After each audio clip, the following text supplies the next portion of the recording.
Queridos irmãos, queremos saudar a todos com a paz do Senhor Jesus, recebê-los mais uma vez com muita alegria para esse culto que nós estamos prestando ao nosso Deus. Saudamos também aqueles que nos acompanham pela internet.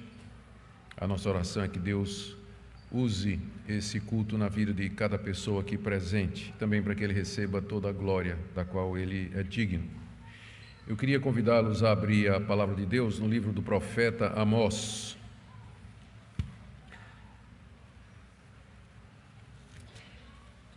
Capítulo 6.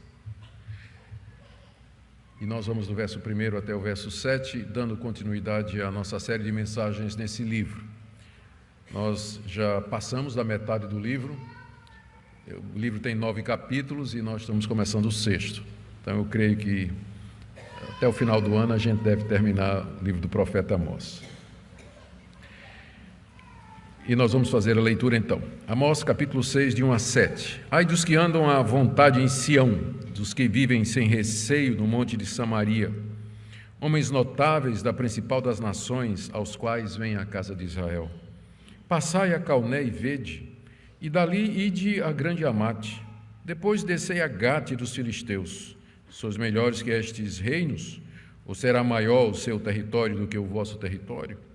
Vós que imaginais estar longe o dia mau, fazeis chegar o trono da violência, que dormis em camas de marfim, e vos espreguiçais sobre o vosso leito, e comeis os cordeiros do rebanho e os bezerros do cevadouro, que cantais à toa ao som da lira, e inventais como Davi instrumentos músicos para vós mesmos, que bebeis vinhos em taças e vos ungis com mais excelente óleo, mas não vos afligis com a ruína de José. Portanto, agora ireis em cativeiro entre os primeiros que forem levados cativos, e cessarão as pândegas dos espreguiçadores. Até aqui a leitura da palavra de Deus. Oremos. Ó bendito Espírito Santo, ilumina os olhos do nosso entendimento para vermos as maravilhas da Tua palavra. Nós pedimos que o Senhor nos alimente, o Senhor nos instrua e, como mestre enviado pelo Senhor Jesus, nos conduza a toda a verdade. Pedimos que o Senhor aplique essa palavra aos nossos corações, nos mostrando de que forma nós devemos reformar a nossa vida e viver no presente, à luz da Tua verdade e dos Teus ensinos aqui. Tudo para a glória de Deus Pai, na mediação de Jesus Cristo. Assim pedimos. Amém. Quando eu era estudante no Seminário Presbiteriano do Norte, creio que eu estava no primeiro ano, o reverendo Francisco Leonardo, que seria meu sogro, ele era o diretor do seminário. O seminário tem um internato, ainda hoje tem, onde os alunos que vinham de outras cidades estudar, ali moravam. Eu morava fora, morava aqui na casa dos meus pais.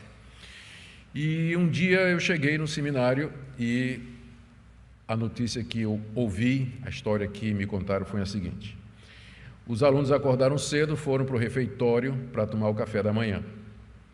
Reverendo Francisco Leonardo nunca aparecia no seminário naquele horário. De repente, os alunos começam a fazer uma guerra de pão. Pegavam o miolo de pão, molhavam no café e ficavam fazendo guerra um com o outro dentro do refeitório. De repente, silêncio mortal. Quem é que entra no refeitório? Reverendo Francisco Leonardo. Todo mundo para, ele caminha até uma mesa, pega um pires, se ajoelha, cata os pedaços de pão, põe no pires, senta e começa a comer. O que teve de aluno chorando naquele dia não foi brincadeira. Atrás do seminário, hoje não tem mais, mas naquela época, atrás do seminário, tinha uma favela de pessoas que passavam fome e necessidade, enquanto que os candidatos a futuro pastor estavam fazendo guerra de pão. Essa foi a lição que o reverendo Francisco ensinou, sem dizer uma palavra. Há um episódio na vida de José, aquele filho de Jacó, um dos 12 filhos de Jacó, que é usado como 2 episódios, na verdade, que são usados pelo profeta Amós aqui para falar do pecado da insensibilidade. O primeiro episódio está lá em Gênesis capítulo 37, verso 23 a 25, que diz que os irmãos de José, por inveja, o traíram e o jogaram num poço. E enquanto José ali estava sofrendo, os irmãos estavam comendo, tendo uma refeição e negociando a venda de José como escravo a uma caravana que passava rumo ao Egito. Mais adiante, no capítulo 42, no verso 21 de Gênesis, um dos irmãos de José, depois que José já tinha sido exaltado a governador do Egito e estava testando os seus irmãos, ele disse o seguinte: disseram uns aos outros, os irmãos de José, na verdade nós somos culpados no tocante a nosso irmão, pois lhe vimos a angústia da alma quando nos rogava e não lhe acudimos, por isso vem essa ansiedade. O outro episódio foi quando José foi acusado falsamente e ele foi jogado na prisão por Potifar, instigado pela sua mulher, que levantou um falso contra José. E José lá na prisão adivinhou o sonho do copeiro e teve uma visão da parte de Deus. José deu o significado, a previsão de José se cumpriu e José disse ao copeiro: quando Deus mudar a tua sorte, quando Deus te abençoar e favorecer, você então se lembra de mim que eu estou preso aqui injustamente. Tudo aconteceu como José disse. O copeiro foi reinstalado na função, voltou à sua antiga glória e se esqueceu completamente da ruína de José, que estava preso lá. Talvez com certeza são estas duas histórias que estão por detrás do que é que o profeta Amós está dizendo aqui nessa profecia contra os notáveis da nação de Israel. Os líderes daquelas nações, a profecia inicialmente é dirigida a Judá e a Israel, ao Reino do Sul e o Reino do Norte. Os líderes daquelas nações, como os reis, príncipes, nobres, sacerdotes e juízes, estavam vivendo uma vida opulenta, uma vida de luxo e de riqueza, ao mesmo tempo em que eram completamente insensíveis para a desgraça do país, para a miséria dos pobres e as dificuldades que os desfavorecidos enfrentavam. Amós, então, denuncia mais uma vez os pecados deles, e particularmente o pecado da insensibilidade, e profetiza o juízo de Deus que está por vir sobre eles, especialmente sobre os seus líderes. Muito embora ele comece se referindo aqui a Sião, que é Jerusalém, capital de Judá, Reino do Sul, na verdade a profecia tem como alvo principal o Reino do Norte, cuja capital era Samaria, e o rei era Jeroboão II. Lembremos aqui aquele contexto em que Amós está profetizando, para que as palavras que ele vai dizer aqui façam todo sentido sobre nós. Primeiro, a nação de Israel estava vivendo um momento de ruína social no meio do povo. Nós já vimos que os pobres estavam sendo explorados e estavam sendo oprimidos e injustiçados por parte dos ricos, poderosos, latifundiários, proprietários de terrenos. Havia prostituição, corrupção dos juízes, os direitos eram torcidos e negados para aqueles que não tinham recursos para comprar uma sentença. Havia devassidão, embriaguez, imoralidade. Amós fala aqui de um homem e uma mulher compartilhando a mesma jovem. Havia uma ruína espiritual e religiosa. O povo, mesmo sendo extremamente religioso e frequentando os 3 templos, os 3 santuários nacionais, ofereciam a Deus um culto hipócrita, formal, ao mesmo tempo que adorava outros deuses, especialmente 2 bezerros de ouro, um em Betel e outro em Gilgal. Havia ignorância de Deus, superstição, a ponto de, como vimos na última mensagem, Deus dizer assim: afasta de mim o barulho do cântico de vocês, eu não aceito esse culto que vocês estão trazendo para mim. Essa era a situação real do povo quando Amós estava profetizando. Embora, é claro, essa situação de pobreza e opressão, ela não era compartilhada pelos nobres, pelos notáveis a quem Amós se dirige primeiramente aqui. Então, o que eu queria nessa noite era mostrar a quem essa profecia é dirigida, são os notáveis da nação de Israel. Depois, quais são os pecados que são denunciados, e nós vamos ver aqui que Amós menciona pelo menos 4 atitudes pecaminosas daqueles notáveis. Depois, em terceiro lugar, o castigo que viria, e por último, algumas lições que eu penso o texto pode trazer para nós. Então, em primeiro lugar, a quem Amós dirige essa profecia? Está aí no verso 1. Ai dos que andam à vontade em Sião, dos que vivem sem receio no monte de Samaria, homens notáveis da principal das nações, aos quais vem a casa de Israel. Aqui Amós, então, dirige-se aos homens notáveis da principal das nações. A principal das nações é uma referência à nação de Israel, porque ela havia sido escolhida por Deus de entre todas as outras nações para ser o povo de Deus. Havia nações mais importantes, mais ricas e mais poderosas, como a Síria, como o Egito, por exemplo, mas Deus quis escolher a nação de Israel de entre todas as outras para ser o seu povo eleito, o povo a quem ele haveria de revelar a sua verdade, revelar o seu culto e os princípios da sua bendita lei. Por isso Israel, desse ponto de vista, era a principal das nações. Os notáveis de Israel eram aqueles homens que eram os seus líderes e que eram conhecidos, eram afamados.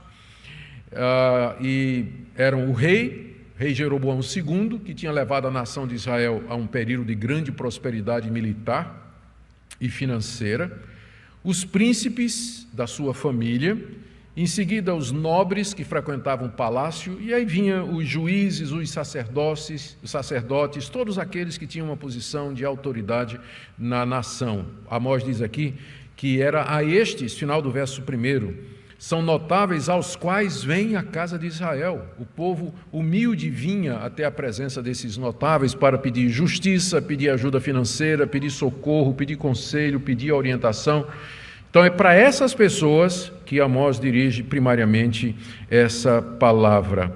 Apesar deles serem notáveis, pode ter até um pouco de ironia aqui da parte de Amós, apesar deles serem notáveis, Amós começa dizendo, ai deles. Ou seja, Amós não estava nem um pouquinho impressionado com eles. Eles poderiam ser notáveis aos olhos do mundo, mas diante de Deus, ai deles, ai deles. A palavra, então, é dirigida primariamente aos líderes. O que é que Amós, então, denuncia? O que é que estava de errado? Por que ai deles? O que é que eles estavam fazendo de errado, esses homens notáveis, poderosos, que tinham na mão o poder de definir e dirigir os destinos da nação e do povo? São 4 coisas que Amós denuncia aqui, do verso 1 até o verso 6. Primeiro, a indiferença em que eles viviam com relação à palavra dos profetas e ao juízo que Deus já vinha anunciando. Está aí no verso 1. Amós diz que eles andavam à vontade em Sião, como quem se sente absolutamente sossegado e tranquilo, sem temer perigo nenhum. Diz também que eles viviam sem receio em Samaria. A Samaria era edificada sobre um monte, talvez por isso a referência aqui, não é que eles vivem sem receio no monte de Samaria. Samaria era uma fortaleza natural, considerada inexpugnável, ninguém se atreveria a tentar conquistar a cidade, e os moradores então se sentiam lá muito seguros, né, de que nenhum mal haveria de acontecer.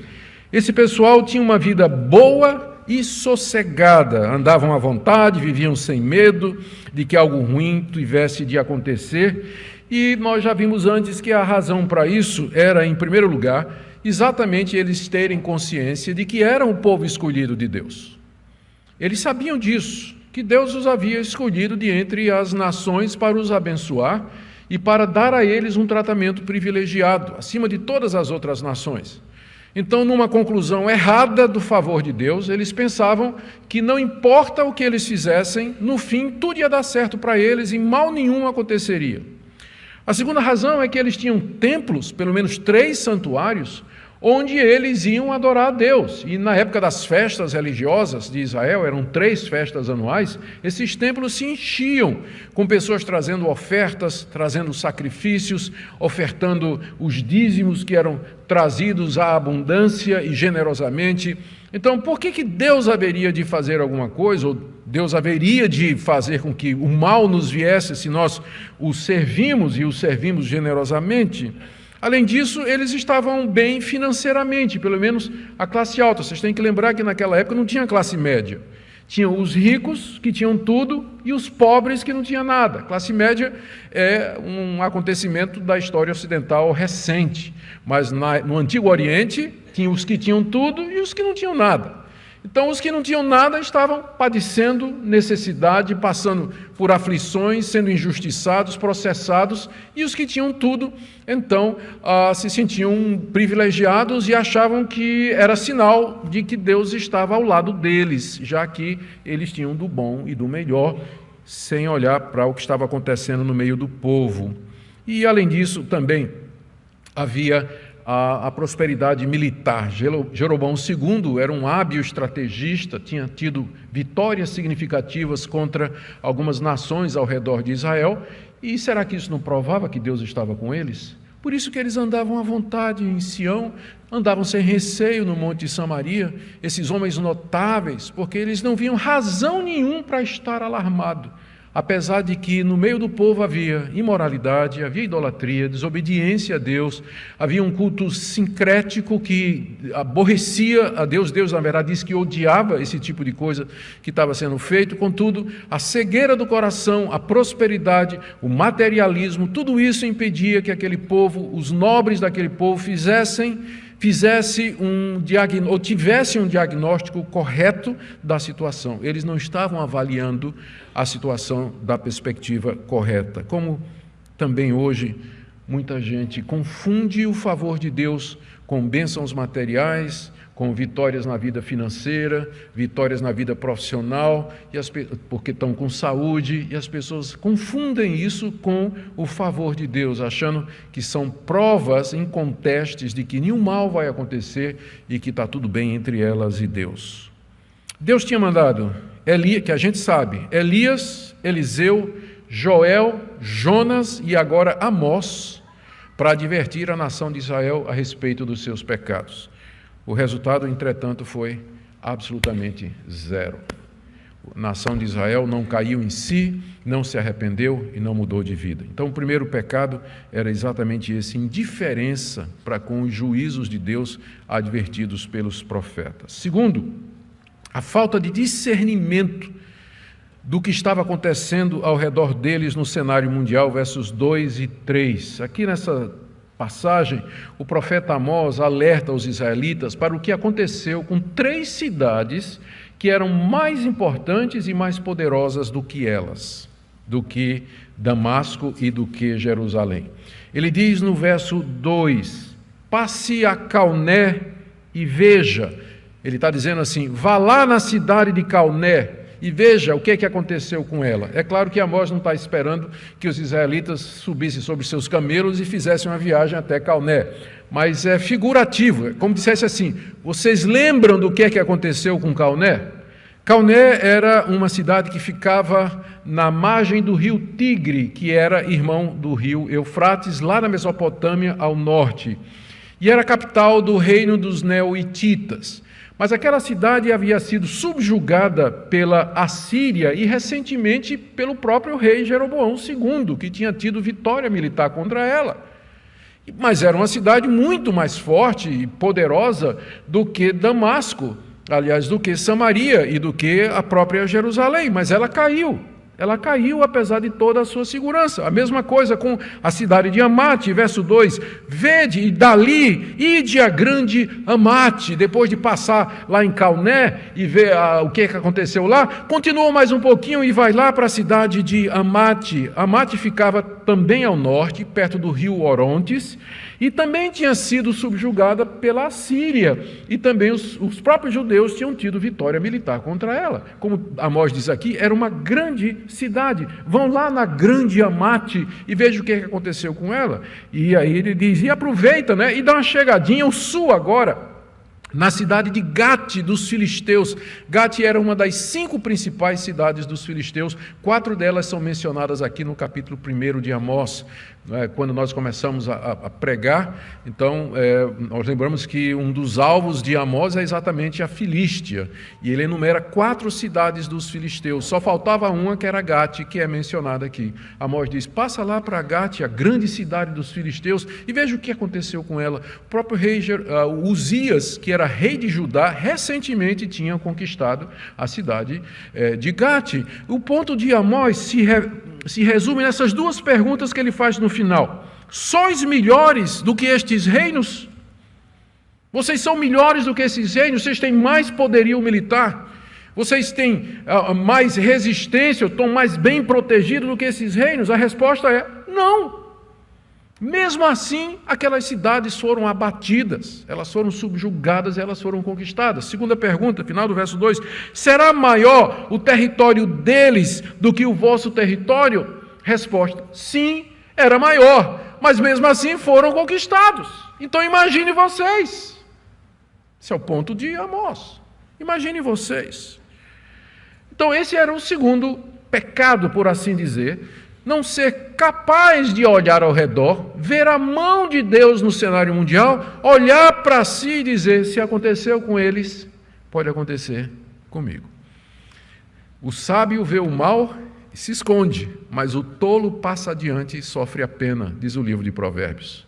A gente aprende muito, infelizmente, com a desgraça dos outros, ou pelo menos deveria aprender com a desgraça dos outros. Quando a gente não aprende com as desgraças dos outros, Deus vai nos ensinar com nossa própria desgraça, que é o caso aqui. Eles deveriam saber que não há cidade que possa resistir se é Deus que está indo contra ela. Por isso não faz sentido eles andarem tranquilos e se sentindo seguros lá em Sião e lá em Damasco, quando era o próprio Deus que estava vindo contra eles e já havia destruído essas cidades. Eles pensavam que o mal nunca chegaria, e essa era a terceira atitude pecaminosa deles, está aí no verso 3. Vós que imaginais estar longe o dia mau, e fazeis chegar o trono da violência. O dia mau era aquele dia do juízo que Deus vinha anunciando através dos profetas que eu já mencionei aqui, que um dia Deus haveria, até mesmo Amós já tinha dito, nós já vimos aqui, Amós já tinha dito que Deus já tinha marcado o encontro, né? Vocês querem o dia do juízo? Muito bem, prepara-te para te encontrares com teu Deus. Amós já tinha dito que Deus já tinha marcado o encontro. Então, nesse dia desse encontro, Deus não viria como amigo, mas ele viria como juiz. Seria um dia mau. Mas para os judeus do Reino do Norte, esse dia não aconteceria. Verso 3, eles imaginavam estar longe o dia mau. Não somente imaginavam, não é? Mas eles rejeitavam a ideia de que ao menos haveria um dia mau contra eles, exatamente porque eles eram um povo de Deus. Deus tem uma aliança conosco, nós somos religiosos, nós cumprimos as nossas obrigações, nós vamos aos templos, nós trazemos nossos dízimos, trazemos nossas ofertas, cumprimos os rituais que foram impostos pela lei de Moisés. Por que vai chegar um dia mau contra nós? E ao tomar essa atitude de rejeitar a possibilidade do juízo de Deus, na verdade, eles estavam fazendo chegar o trono da violência, final do verso 3.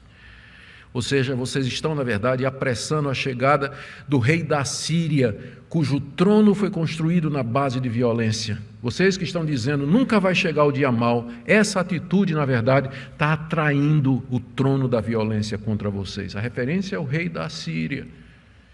Os assírios eram conhecidos pela violência com que os seus guerreiros lutavam, pela crueldade com os inimigos e os cativos, pois era exatamente esse reino de violência que Deus estava trazendo contra eles. E quanto mais eles diziam, isso nunca vai acontecer, mais Deus dizia, está chegando. Está chegando contra vocês esse dia mau. O quarto pecado, que na verdade é o mais importante aqui, e é o ponto de Amós, era a indiferença para com a situação do povo. Primeiro, nós já vimos, eles estavam indiferentes para com a advertência dos profetas, verso 1.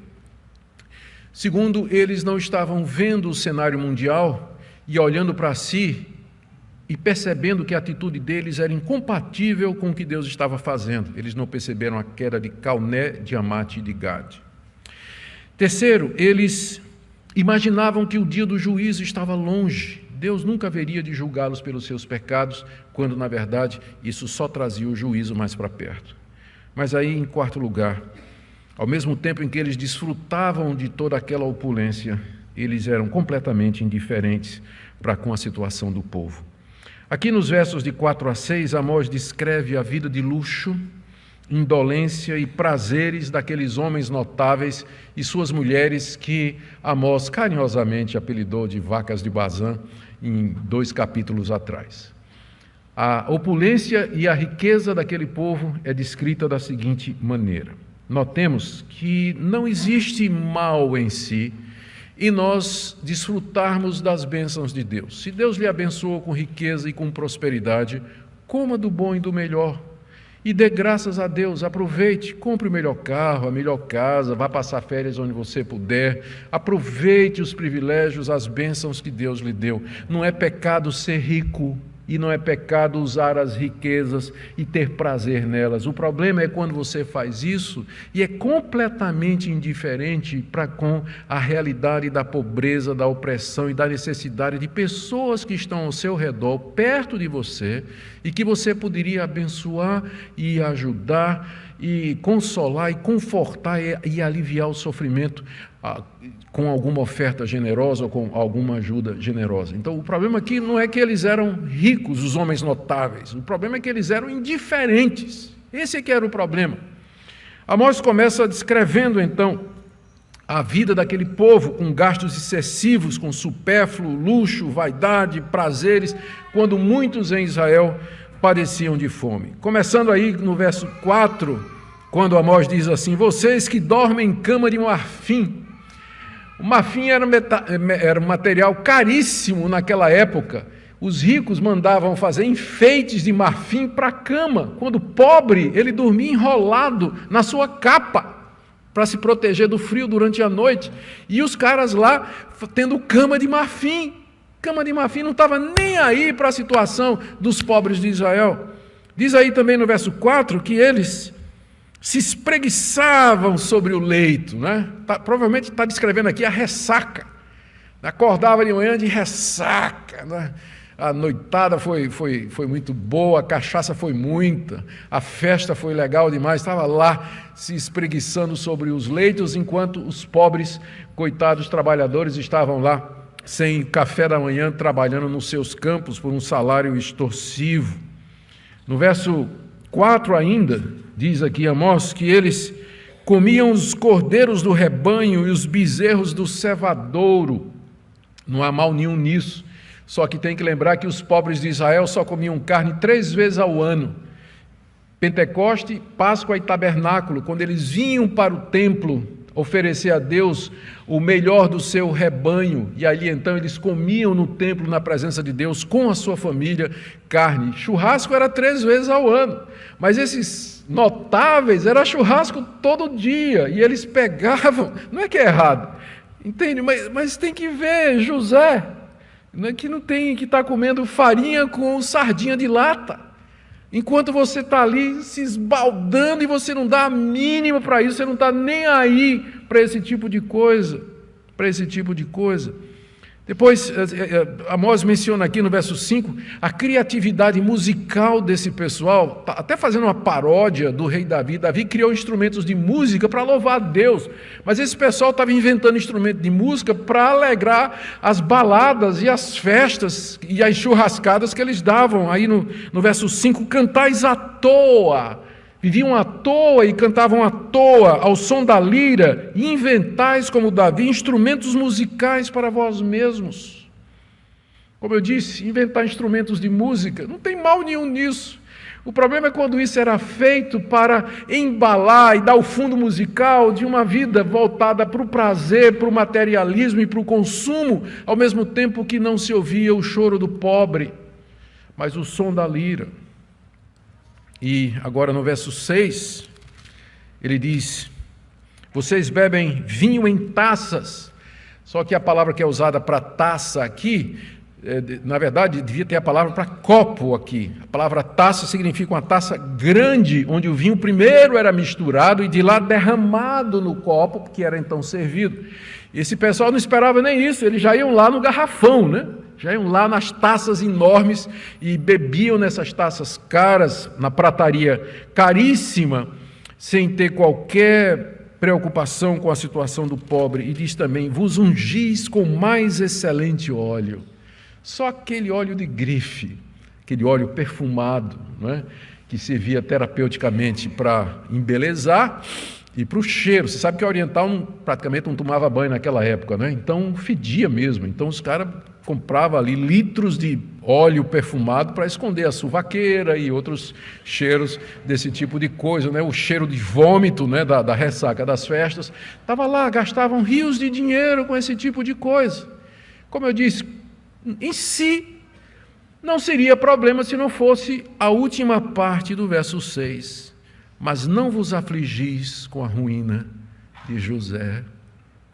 Não vos afligis com a ruína de José. Não tem o menor sentimento para com José no fundo do poço, gritando, pedindo misericórdia, pedindo ajuda. Enquanto isso, seus irmãos estavam negociando a venda dele. Era exatamente essa a situação da nação de Israel. O pecado da indiferença, como eu disse, não é pecado ser rico, pecado é ser indiferente. Pecado é você deixar de ajudar, de contribuir, de abençoar quando Deus lhe deu os recursos para isso. Pecado é viver para esse tipo de vida. Pecado é ter como alvo esse estilo de vida aqui, e nos seus planos, no seu orçamento, não tem margem nenhuma para ajudar o pobre, o necessitado, aquele que realmente precisava. Eles não se afligiam com a ruína do povo. Então agora, terceiro lugar, Amós anuncia o castigo. Primeiro, Amós se dirigiu para eles, notáveis, até ironicamente. Depois denunciou os pecados, nós vimos as 4 atitudes aqui, terminando com a indiferença. E agora, em terceiro lugar, Amós anuncia o castigo que está preparado. Está aí no verso 7, o portanto introduz a conclusão. Portanto, ou seja, a luz desses pecados, especialmente do último, esse da insensibilidade com a ruína de Jacó, agora ireis em cativeiro entre os primeiros que forem levados cativos, e cessarão as pândegas dos espreguiçadores. Aqui Amós anuncia o juízo, a consequência do pecado de insensibilidade. Eis o motivo pelo qual ele começou esse oráculo dizendo no verso 1: ai de vocês, porque ai deles, porque eles serão os primeiros a serem levados em cativeiro quando o trono da violência chegar no dia mau mandado por Deus. Israel seria, sim, invadido e conquistado como Calné, Amate e Gade. E eles, os notáveis, eles seriam levados como escravos para o cativeiro assírio. E eles seriam os primeiros da fila. Eles passaram a vida toda querendo estar na frente da fila de prioridade, de cliente VIP. E Deus diz: vou fazer a mesma coisa. Quando vocês forem levados para o cativeiro, adivinha quem vai estar na frente? Eu vou colocar vocês lá no primeiro lugar. E cumpriu exatamente como Amós disse. Nós lemos no livro dos Reis que em 722 o rei Salmaneser, ou Sargão II, ele invadiu e conquistou Samaria, e o primeiro que ele capturou, prendeu e mandou em cativeiro, adivinha? Foi o rei Oséias, que era o nobre, que era o rei daquela época, foi o primeiro que foi mandado em cativeiro, cumprindo exatamente aquilo que Deus havia dito. E dessa forma, então, Amós diz, Deus vai fazer cessar as pândegas dos espreguiçadores, ou seja, Deus vai cessar esses banquetes alegres para os que vivem ociosos e insensíveis. A vida luxuosa e cara vai terminar com o juízo de Deus. Queridos, que lições nós podemos tirar para nós aqui? Eu queria então pensar em algumas para terminar nessa noite. Essa passagem nos instrui em alguns pontos que creio são bem relevantes. Primeiro, o Deus de Amós, O Deus a quem Amós servia é o mesmo Deus a quem nós servimos hoje, mediante o nosso Senhor e Salvador Jesus Cristo. Deus sempre aborreceu o pecado da insensibilidade, do descaso e da indiferença para com o pobre e o necessitado, aquele que realmente precisa. Não foi esse o pecado do rico? Lucas 16, parábola do rico e de Lázaro. O mendigo estava ali comendo das migalhas que caíam da mesa do rico, que não estava nem aí para ele. Foi por essa causa que ele foi condenado. Não foi esse o pecado daqueles que passaram ao largo pelo judeu que tinha sido ferido e que foi atendido pelo bom samaritano?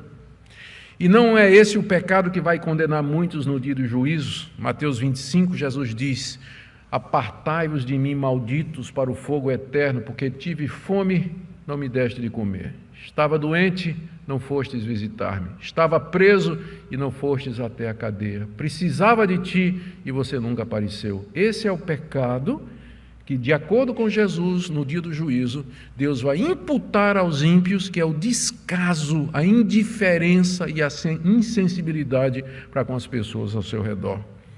É o pecado, em segundo lugar, que se manifesta em nossos dias, sim, no meio evangélico, sim, de diversas formas, que parecem pequenas e insignificantes, mas começa com aqueles gastos excessivos, supérfluos, e aí pouca ou nenhuma doação, oferta, ou compromisso, ou ajuda com os irmãos da igreja que têm necessidade. Começa com os evangélicos, especialmente os jovens que estão começando a vida, estão indo para o mercado de trabalho, estabelecendo como alvo da vida o lazer, o culto ao corpo, negócios, esportes, e não há nenhum projeto de envolvimento com obra social, de ajudar necessitados ou de contribuir generosamente para que os órgãos capazes possam consolar os aflitos. O gasto com vestidos, roupas, festa, o gasto com festas dispendiosas. E, ao mesmo tempo, não há nenhuma doação para a instituição de caridade, creche, orfanato, abrigo de idosos, nenhum envolvimento com missão, nenhuma contribuição para a evangelização dos povos perdidos e não alcançados. Qual é a raiz de tudo isso? É a mesma da época de Amós. Como eu disse, não tem problema nenhum com esse estilo de vida.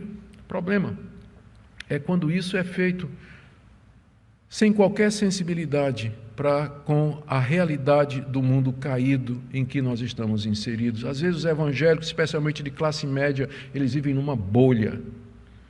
Eles não conhecem a realidade fora dessa bolha. Eles não conseguem pensar fora dessa bolha. Terceira lição. Embora a passagem ela seja dirigida aos líderes da nação, e a gente tem que sempre observar isso, quem são os recipientes da profecia, contudo, ela tem uma aplicação, sem dúvida, a todos os leitores, aos cristãos em geral. Qual é ela? Nós devíamos estar conscientes da pobreza, sofrimento e da injustiça ao nosso redor. E tem várias coisas que nós podemos fazer com a graça de Deus. Primeiro, podemos começar pedindo perdão a Deus pela nossa insensibilidade, por fazermos guerrinha com miolo de pão às margens de uma favela. Nós podemos nos arrepender diante de Deus e pedir que Ele nos sensibilize, que Ele abra os nossos olhos, que Ele nos dê amor e compaixão. Que tal, em vez de buscar a Deus para pedir um batismo com o Espírito Santo, em que você vai ter dons espirituais, sonhos, visões e profecia, pedir a Deus um batismo de amor que ninguém quer. Só querem buscar a Deus para esse tipo de coisa sobrenatural, mas que tal pedir a Deus isso, que enche o seu coração de amor e de compaixão para com essas pessoas?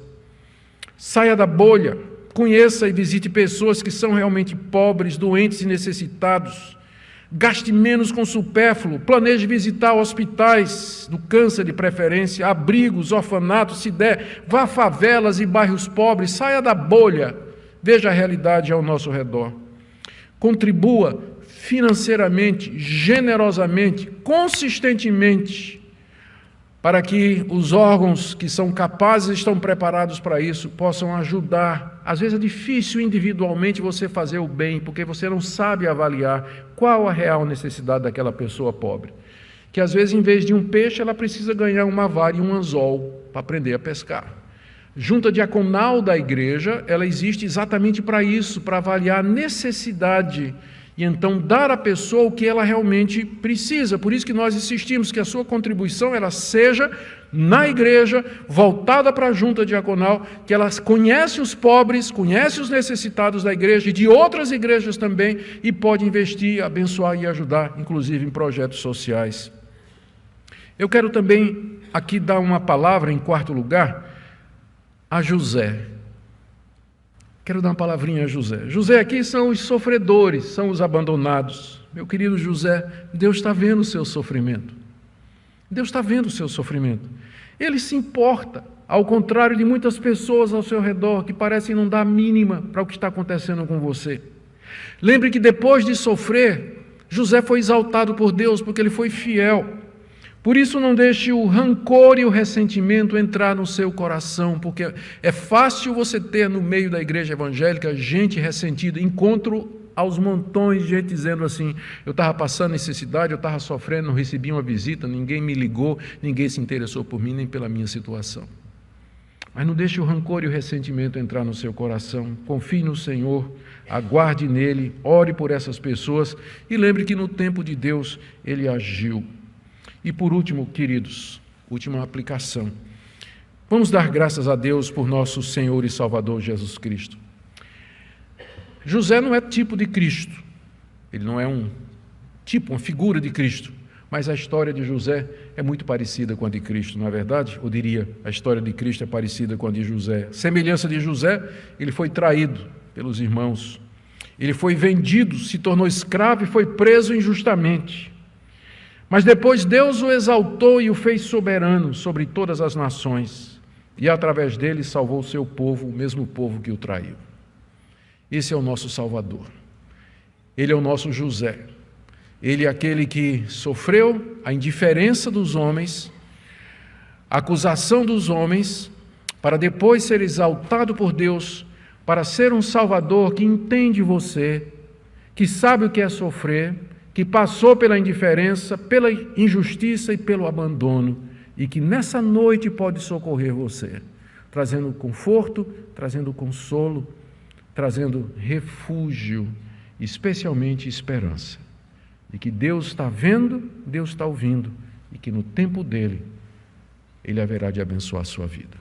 Que Deus derrame seu Espírito sobre nós, irmãos. Que nós, de fato, amemos uns aos outros, como a Bíblia diz, porque o amor, inclusive, é mais excelente do que os próprios dons espirituais. Oremos.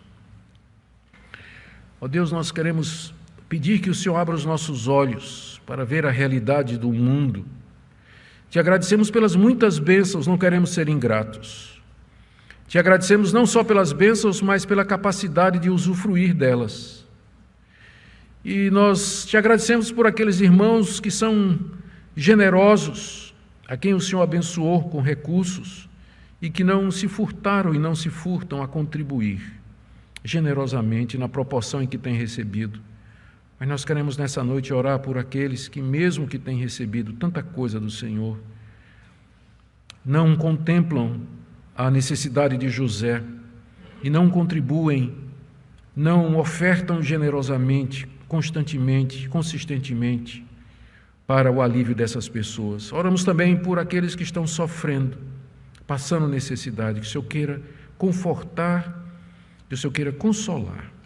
E nós pedimos também, Senhor, nós queremos também agradecer, Senhor, pelo nosso Salvador, que passou por tudo isso para nos resgatar desse mundo mau, perdoar os nossos próprios pecados, nos compreender e atender quando nós a Ele recorremos. É no nome dele que nós oramos agora. Amém.